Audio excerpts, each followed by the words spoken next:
Hi everyone, today's oil is O for oregano. So oregano is a very intense oil, can be considered quite a hot oil, so dilution is required when you use this oil. It's very strong in its scent. Always been careful not to touch your nose when you inhale directly from the bottle. Or if you do, just apply some fractionated coconut oil to the site because it may be considered a bit hot on your skin. So as I mentioned, you may want dilution with this one, so use your carrier oil when using it on your body.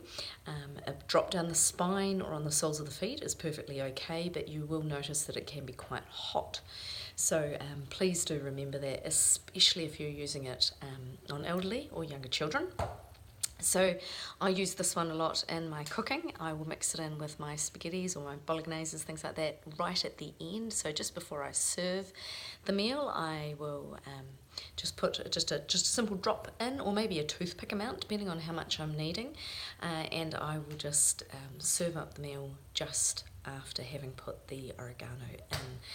I use this mostly because of its antiviral properties, so really supportive for your immunity and to ward off any colds and flus, or at least any threat of.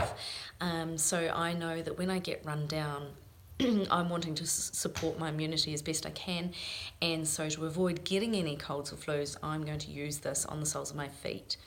Now, because it is such a powerful oil, they do suggest that you don't want to have it in your system for more than somewhere around 10 days to 2 weeks. So if you are using this to ward off viruses, or you have a virus and you're trying to remove that from your system, from it attacking you any further down your central nervous system and so forth, then the best thing to do would be to use this for 10 days approximately and then swap over to thyme. Thyme is just as powerful in its antiviral properties, so it can be really good in that regard.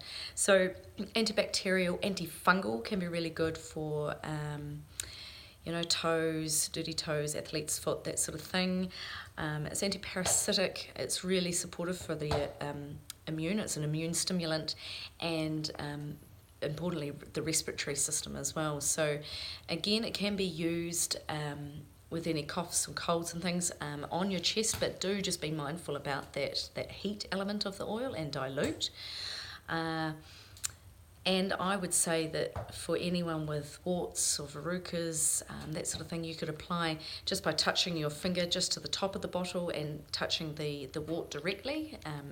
Doing that consistently for a few days until you notice that disappear is really good. This really is my main antiviral oil. And the beautiful thing that I like about the emotional side of this oil is that it is the oil of humility and non-attachment.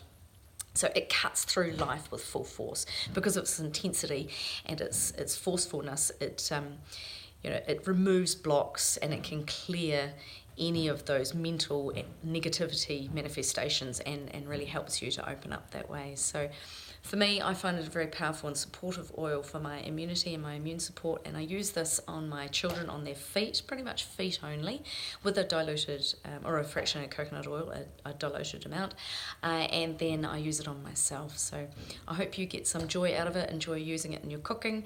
You could gargle it if you really wanted to sort out the throat. Some people are happy doing that, just a drop, maybe in a shot glass, and then gargle the water. You might want to spit, some people swallow. But there are many uses for supporting your respiratory and immune system. O is for oregano.